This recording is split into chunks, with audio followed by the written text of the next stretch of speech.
Okay, so it's a new week and we've got more vintage bikes to get ready to get up for sale. What I've got on the bench in front of me here is a 1978 Yamaha YZ400. So it being 1978 makes it the E model. Pretty good bikes these, very sought after for twin shock racing. A few things about Yamaha. I mean, Yamahas are always good, reliable bikes. They always seem to start well, be reliable, easy to keep running, and there's a good load of spares knocking about for them, so they're an easy bike to keep going. I always reckon that in the twin shock scene you get quite a lot of bang for your buck with a Yamaha, so they're cheaper than a Honda, and they're a good, reliable, fast, and they handle well. So you can't really go too far wrong with them. So one of the reasons, so Yamaha's moved to a monoshock system very early on, earlier than everybody else. They had, like, I've forgotten what the guy was called who created the system, but they basically had a patented system, and what they had was a triangular shaped swinging arm rather than a linkage, rather than a modern linkage, and the shock mounted into the top of this triangle, and it went up the back of the spine of the bike and mounted at the top here. So although these are a monoshock bike, these are still able to run in the twin shock series in the UK.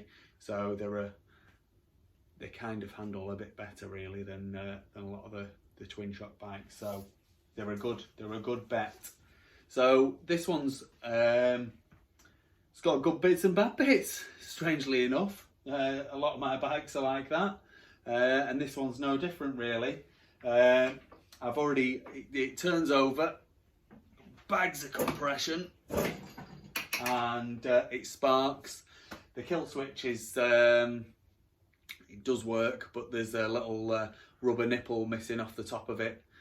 So that would need replacing, if you can find the rubber nipple, or I mean, if it was me, I'd just be changing the whole kill switch.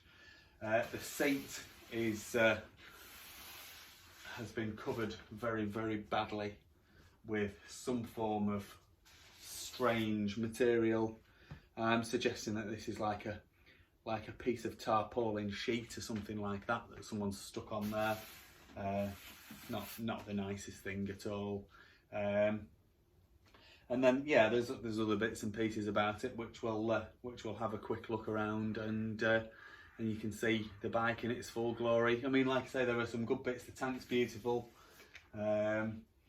It's got all the plastic, so it's got the side panels, both side panels. The airbox is complete. The air filter is actually quite nice. The carb was relatively clean when I took the bottom off the carb, and the jets were clear. So I mean, whether it's been run relatively recently or whether someone started to get it ready to restore and get running, I'm not sure. But yeah, I mean, it would definitely be a good start for a restoration project, either as a collector's bike or a race bike. So yeah, you wouldn't go too far wrong with this. So let's have a quick look around her, and let's get her up and running, and then yeah, well, she'll be up for sale tonight, really, on eBay, up for bidding, which is what I generally do. I put them on at 99p start bids, and then they sell for whatever they sell for. Sometimes I'm a happy boy, sometimes I'm not. Last week I had to set 4 auctions to run at the wrong time, and they all finished in the middle of the day on a Monday, and yeah, I didn't make any money. I didn't make any money that day. So anyway, let's have a quick look at her. So we've already had a look.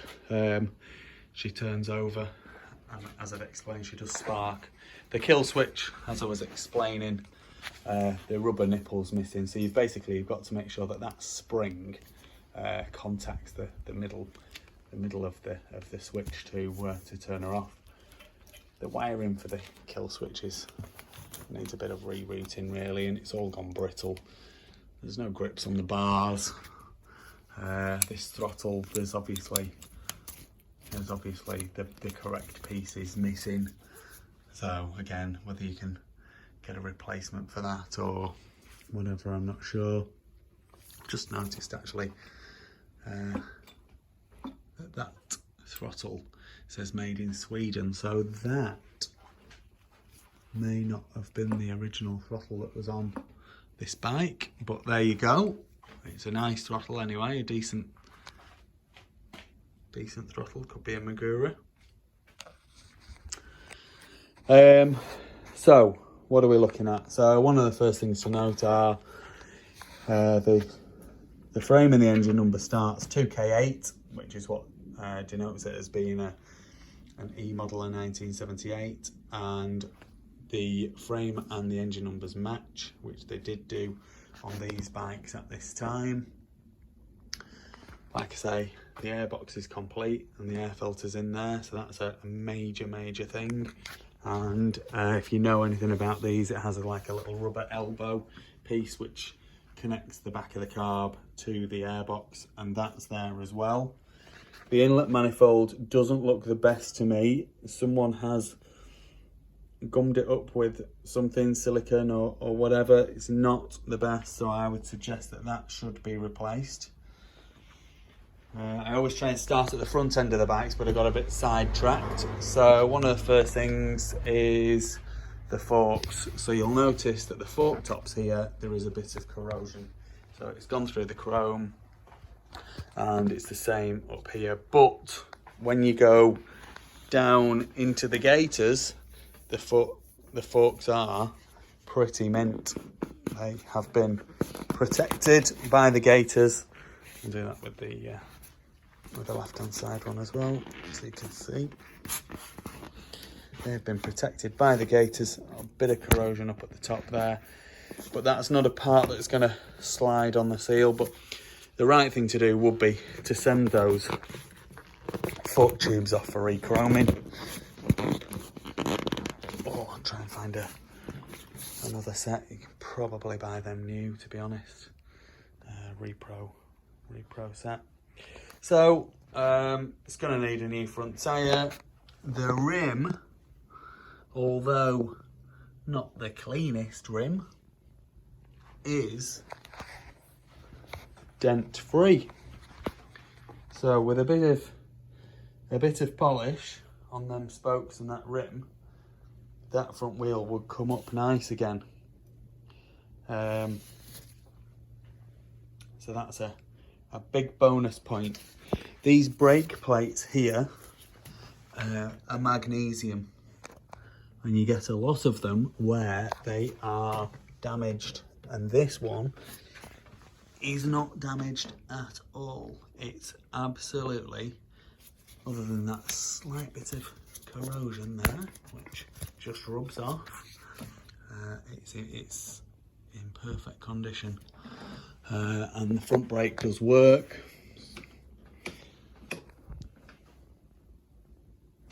So that's all good. The exhaust is, as you can see, there's a slight dent there, and a slight couple of dents there, and a little crease in this piece here. But other than that, she's in very good condition. Very good condition. Now, I'm not sure about this silencer. I'm not sure whether this is the standard silencer or not. It's the one that's on there. I think that it had a different silencer to that as standard, so that's an aftermarket one. Probably not going to affect performance too much, I wouldn't have thought, but be nice to have an original. The swing arm is in good condition. The shock that I've mentioned is a White Brothers shock, so that's an upgraded shock on that, which to me is a bonus. And again, moving over to the rear wheel has not a single Not a single dent in it. And in fact, where you often get tyre lever marks, oh, there's a slight crack there. Slight crack. It's a shame. Yeah, you get tyre lever marks from where people have been changing the tyres. Not really seeing any of them.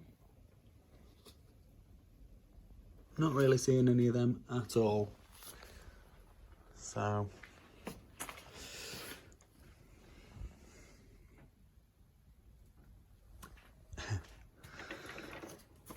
it's always nice to see that.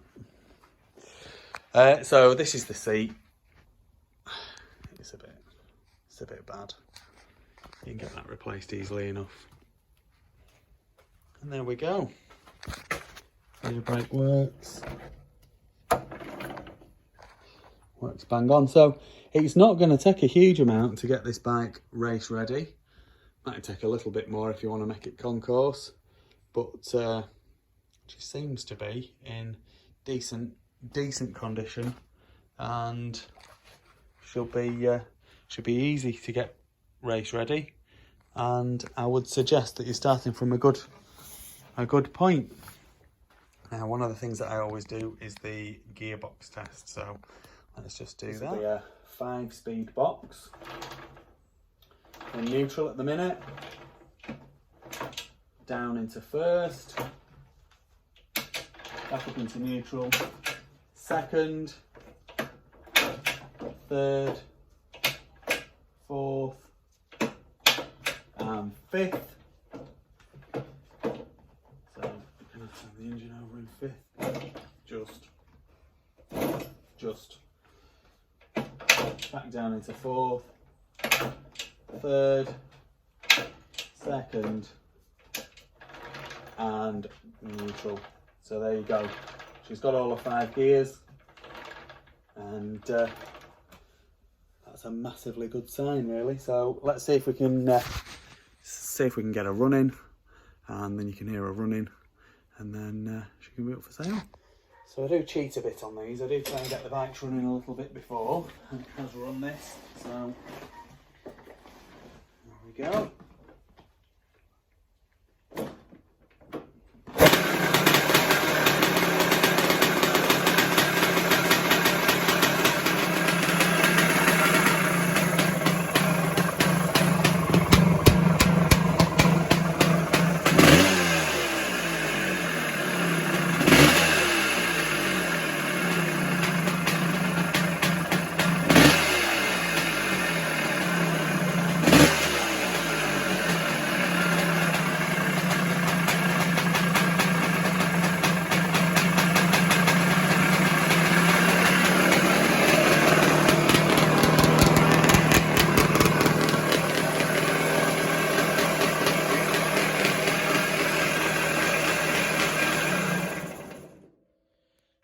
So I'm going to be honest, the engine is a little bit rattly. So you can hear it. You can hear it when you're kicking it over.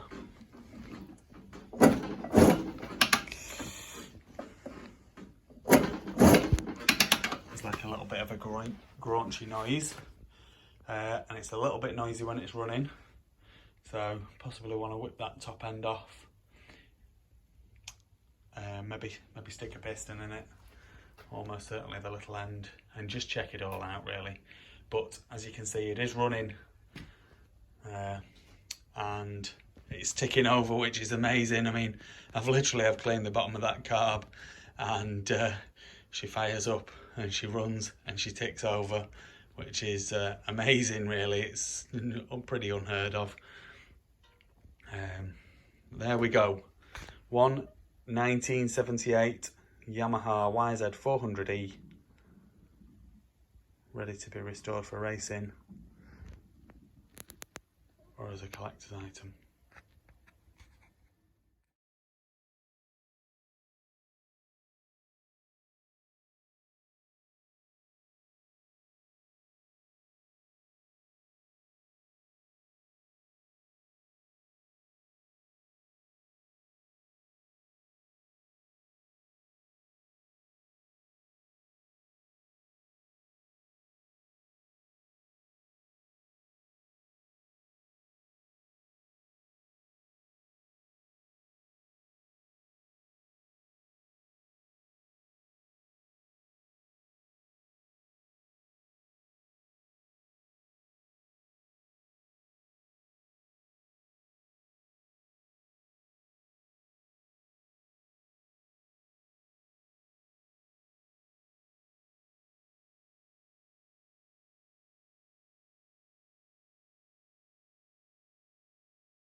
Please like this video and subscribe to my YouTube channel. Just search Phoenix Motos.